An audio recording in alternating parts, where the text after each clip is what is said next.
Epke Zonderland liet zien wat er wurg is. Volleybalvrouwje Snit zit in een flow. En BAM sluit gouden seizoen in stilo. Dit is de sport van maandag 26 maart.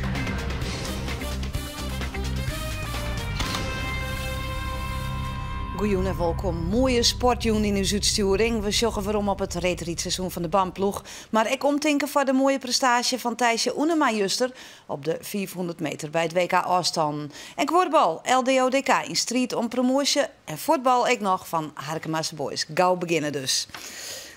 Turner Epke Zonderland beleefde een geweldig weekend in het Eerst-Duitse Cottbus. Bij de Challenge Cup behelde hij vreed het benedigde farmbehoud. En juster bekroonde hij het weekend met goud op zijn favoriete onderdeel rek. En daarmee deelde hij een behoorlijke tik uit aan Jeffrey Wammes, die met Zonderland strijd om een plak op de Olympische Spelen. De gouden plak van dit weekend laat te blinken op de tafel. Het is het bewijs van een geweldig slagweekend van Epke Zonderland. Wichtigste doel wie het tonen van farmbehoud. De laatste eerst komt naar de Spelen in Londen te maaien. Eens een formaliteit, maar door de ontstiende concurrentiestrijd met Jeffrey Wammes toch spannend. Hoeveel druk stiet er nog op? Ja, best wel volle druk. Ik heb eigenlijk nooit een twijfel dat ik het een keer goed hou. Ik kijk hier voor jou mogelijkheden. Maar goed, er is natuurlijk een discussie tussen Jeffrey en mij. En, ja, ik zeg het eigenlijk meer zo van als het nou het lukt, dan 14,4 te scoren. En dat is een 9 score, dus als het net lukt, nou ja goed, dan zat er net heel goed uit. Dus dat is eigenlijk de druk die er eigenlijk op zit. Ik moet gewoon nou met 10 heljen. En dat slag er dus. Maar daar blauw het net bij. In de finale liet Zonderland zien wat hij daar in steert is. Hij tunt een oefening met alle drege vlechtelementen erin. Er moet hier en daar nog wat onskaafd worden, maar zo wil hij het op de Spelen echt waan. En toen in die finale, toen dacht ik, nou, ik heb niks te verliezen. Dus ik ken wel die makkelijke oefeningen wel, maar qua scoren kom ik naar het volle heger. En ik dacht, ja, ik gewoon proberen om die elementen waar ik op train in de training, om die in de oefeningen te plaatsen. En die oefening heb ik nog nooit van mijn hele leven turnd. Ik net in de turn al. Maar ik dacht, ik keer ver en het lukte ik nog. Dus ja, super. Het smiet Zonderland net alleen goud op. Hij liet ook zien dat hij de man is die naar Londen moet en net Jeffrey Wammes. Die werd zegde in de sprongfinale en dus deelt Zonderland in die zin een tik uit. Uiteindelijk werd de keuze pas in juni makken voor Jeffrey of voor mij. En de 4 wedstrijden die dus nog kwamen, die werden alle aan mij nam. En dit weer de eerste ervan.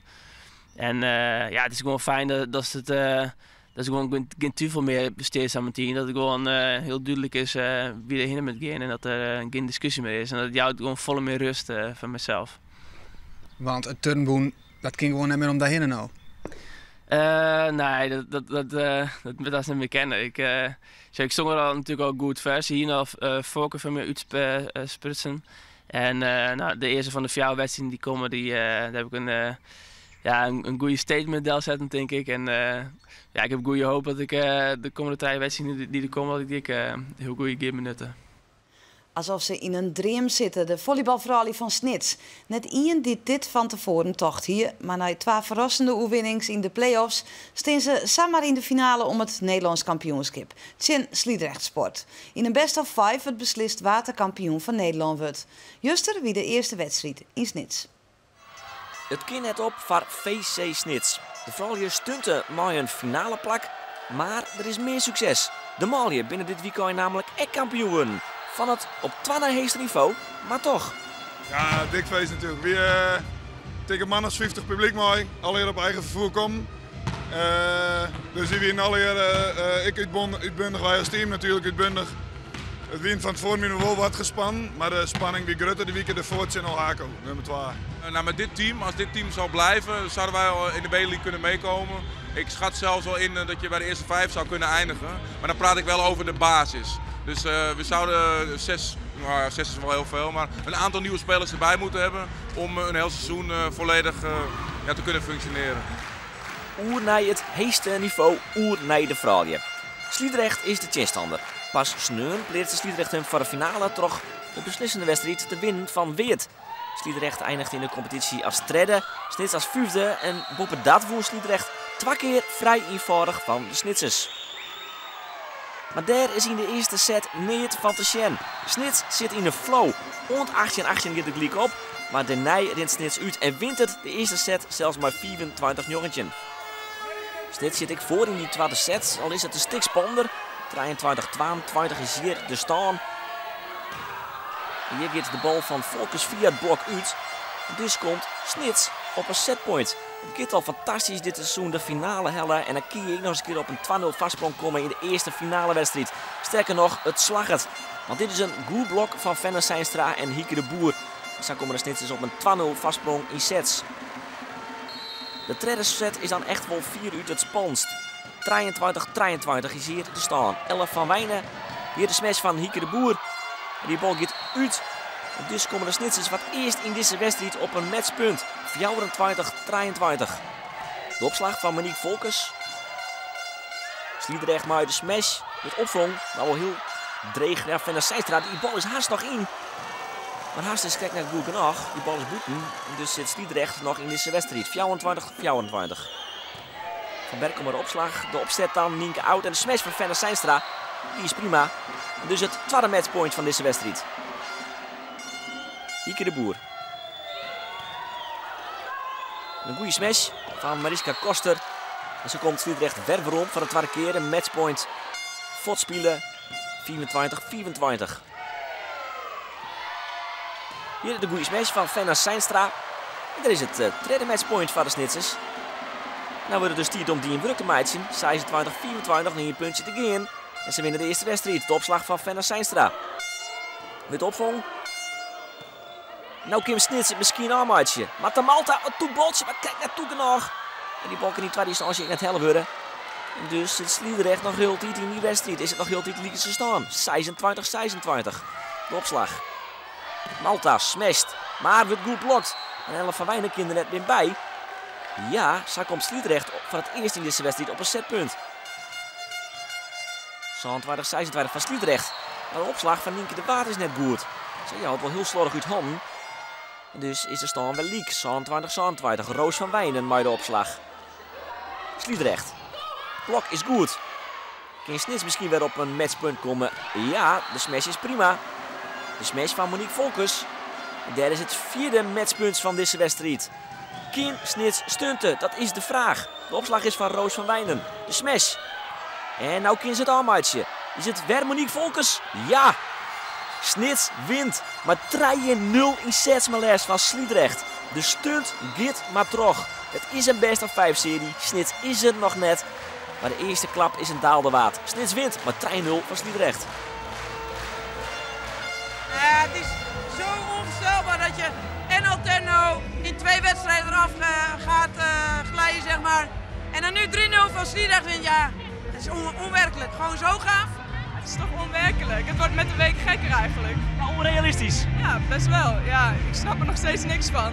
We zitten in zo'n flow de laatste wedstrijden. En ook vandaag hebben we dat gewoon weer vast kunnen houden. Dus het is zo leuk dit. Volle hal, het is echt fantastisch. Is dit een droom die uitkomt? Ja, nou ja, bijna. We zijn er nog niet. En het komt nu wel, ja, misschien wel heel dichtbij. Ik weet het niet. Ik weet niet wat ik moet geloven in de titel. Of, ik geloof nu gewoon in wedstrijd voor wedstrijd, in punt voor punt. En ik denk dat dat het goede is voor dit team.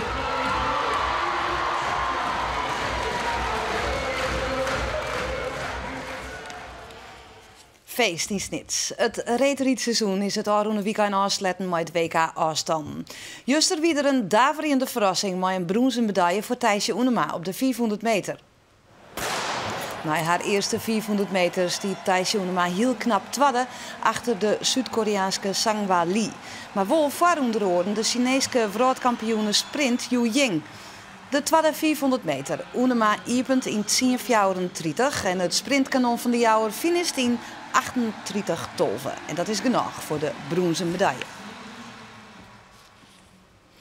Ja, het WK-afstand wie met 14 medailles weer van 5 keer goud heel succesvol voor Nederland. Op de 10 kilometer is de BAM-ploeg oppermachtig. Het wie op deze afstand een strijd tussen Jorrit Bergsma van Oudenboon en de regerend wereldkampioen Bob de Jong. Maar wat het ik wilde zo, het seizoen kan al net meer stikken voor de formatie van coach Jillert Anema. Een uur voordat Jorrit Bergsma in actie komt op zijn laatste wedstrijd van dit seizoen, komt hij op zijn derde gemakje onderin. Het is dat hij net in bij hem heeft, of zo'n je denken dat Bergsma zijn hoen on het uitletten is. Het lijkt het wel dat ik je een vroegtitel op het spul zit. Nee, maar het was hoe je het net zegt, hè. Dus, ja, het is wel zo. Dus dat zal hier nog eentje doen. Wat is er mogelijk van Jim en van Dij? Nou, ik denk dat er alles mogelijk is. Want hoe het podium direct uitkomt te zien, het seizoen is hoe dan ook al slaggen voor de BAM-formatie. Want of het nou het NK Marathon op Natuurreis is, of de lange afstand bij het NK afstand, of het Nederlands kampioenschap marathon op kunstdiers, de wichtigste titels die in dit seizoen naar de formatie van coach Jillet Anema. De verklaring voor al die prijzen is de constante honger naar succes. Ik heb altijd dat het 10-0 zit, dan wil ik half 0 maatje. Ik heb niks met concurrentie. Ik vind spannende wedstrijden vind ik helemaal niks aan. Ik wil gewoon winnen. En het seizoen is nu al meer dan slaggen, maar het kan zelfs nog mooier worden als er een vrouwtitel bij komt. De concurrentie komt van de jonge Amerikaan Jonathan Cook. En Cook riet een knappe tiert. 13 minuten, 12 seconden en 66 honderdste en zit er mooi krekt boppen zijn eigen PR. Maar dan is het de beurt aan de molie van BAM. Jorrit Bergsma neemt het in de ene laatste rit op tegen ploegenoord Bob de Vries.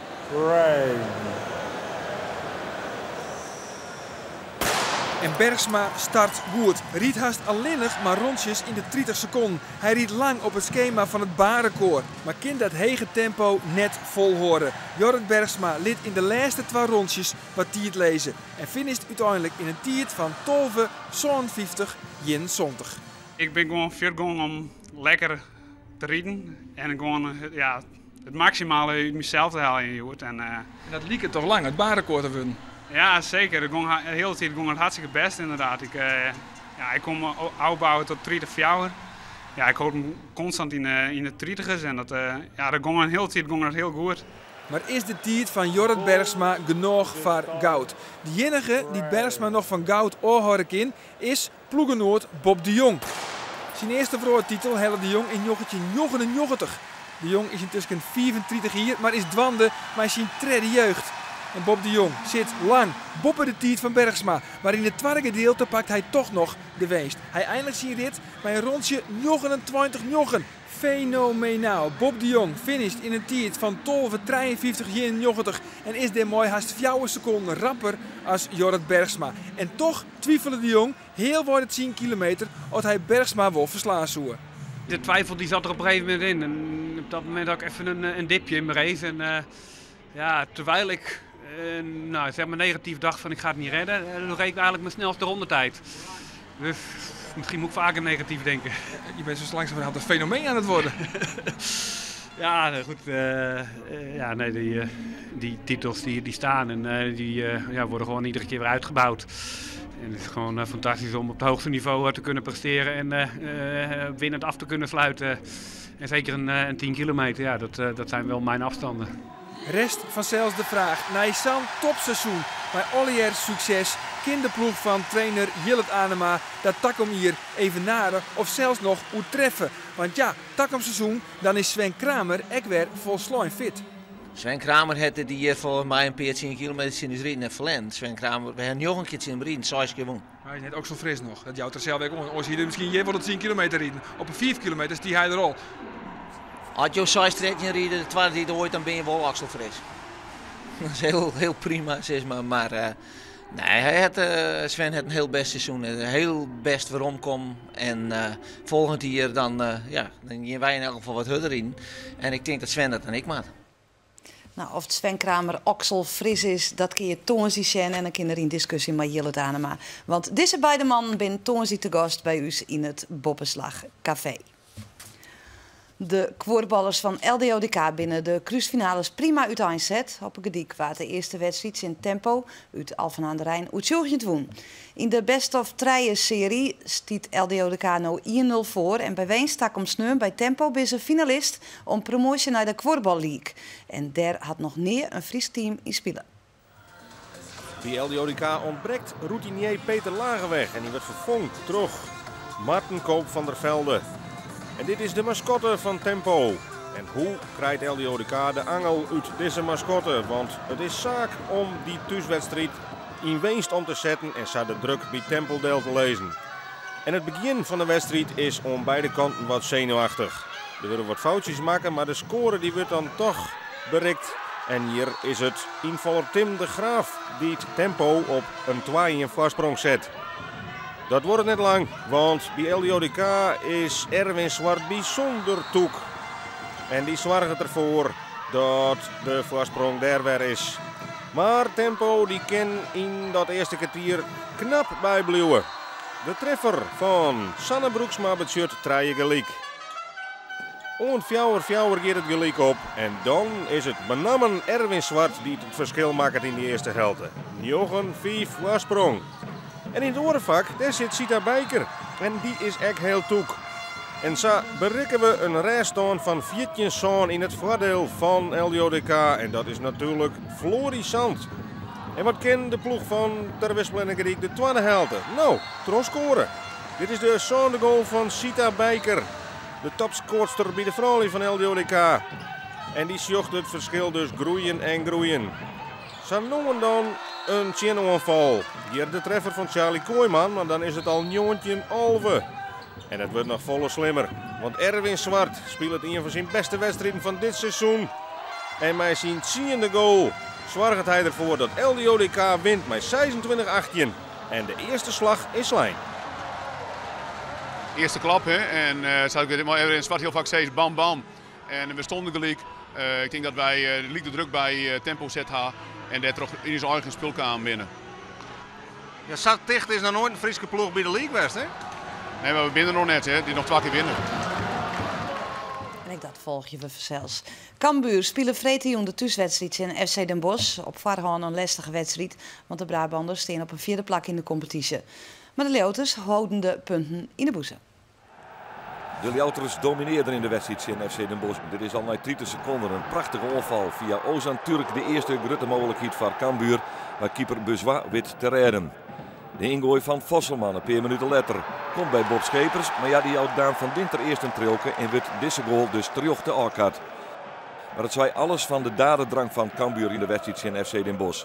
Een prachtige lange bal van Martijn van der Laan. Prima onder controle bracht door Martijn Barto. En hij scoort de 1-0 in de 23e minuut.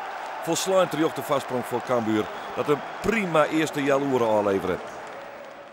Op slag van rechts komt Den Bosch toch nog even in beeld. Hier, maar Vlug. Het schot van Vlug eindigt het liekwols op de voeten van Robert de Loeke. Maar het hier samen de 1-1 wezen kunnen. Dat wie de verhaal op een kop west, want Cambuur wie volle beter als FC Den Bosch. Hier gaat Van Dinter vreselijk in de fout. En krijgt Turken net te missen kans, Soenje Ceze. Maar het chance van Bezois zorgt ervoor dat de bal nice gaat. En ik dit hier een beter lot verzinnen. De kopbal van Van Boksel op een latte. En zo creëert Cambuur kans op kans. Maar weet ze net meer dan 1 keer te scoren. Maar dat betekent wel 3 belangrijke punten in FC Den Bosch. Voor topklasser Harkemasse Boys is het in de laatste wedstrijden erop of eronder. En als de tegenstander dan titelkandidaat Rijnsburgse Boys is, wordt het een dreig verhaal. Nog meer binden Harkieten erin slagen om van de Rijnsburgers te winnen. 1 keer verliezen hier water gelijk spelen. Voor zo'n resultaat zou de ploeg van interim-trainer Bert Hollander Sneun vooral voor tekenen. Assistent-trainer Robert Hedder houdt de laatste onderwijzings om de nummer 12 van de competitie Rijnsburgse Boys zo goed mogelijk te bestrijden. En de boys komen goed uit de startblokken. 12e minuut van de wedstrijd. Bakuna, mooi de paas op Arjen Bergsma. En dan komt er Harvey Bishop. Maar zijn inzet wordt blokkeren.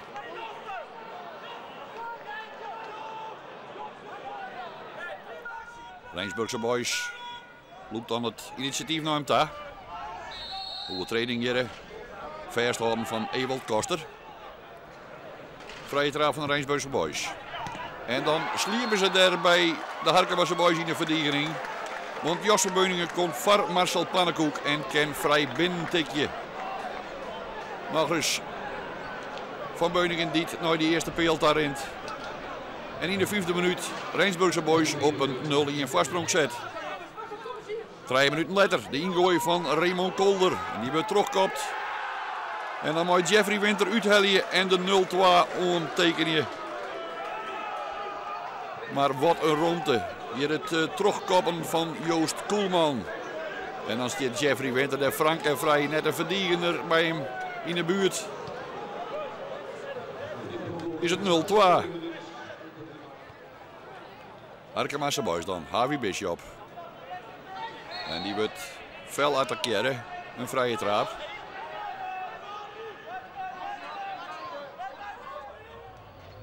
De vrije trap van Roel van der Meulen.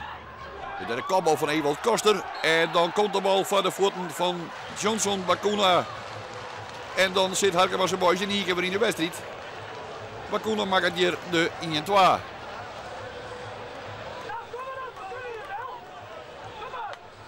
En dan kennen de boys er weer even zien leeuwen. Dan het druk zetten van de Harkemasse Boys. Hier een goed werk van Koos Werkman. Maar dan is de vlaszet weer te scherp. En een makkelijke prooi voor keeper Richard van Nieuwkoop van de Rijnsburgse Boys. Het uitverdedigen hier dan. Maar de bal weer een makkelijke prooi voor het tegenstander. En dan zullen we hoe kwetsbaar de verdediging van Harkemasse Boys weer is. Kevin Winter, hij mag vrij inkopen, maar hij gunt dan Jeffrey Winter de kans. En die maakt er 1-3 van in de 27e minuut. Maar dit is wel heel tekenend voor de wedstrijd. Kevin Winter, frank en vrij. Hij zou hem zelf inkopen kennen, maar hij besluit dat Jeffrey Winter het allemaal ziet mooi. Vlak voor eerst krijgen de boys dan nog een vrije trap. Oebeloskokker. En Ewald Koster beziekt het dan met de voeten, want Wils Koppen een betere optie west weer. En zo bedoelt het 1-3. Tweede helft. Het opkomen van Benito Olanski, de linkerback. Deldrukkende van Adam Jeni. Terjocht de vrije trap. Maar de frustratie bij Jeni is duidelijk. Al is een verlies in de Rijnsburgse Boys geen schande. Voetballing slaat het er neer bij de boys. En hij dit erin maar krijgt goed aan.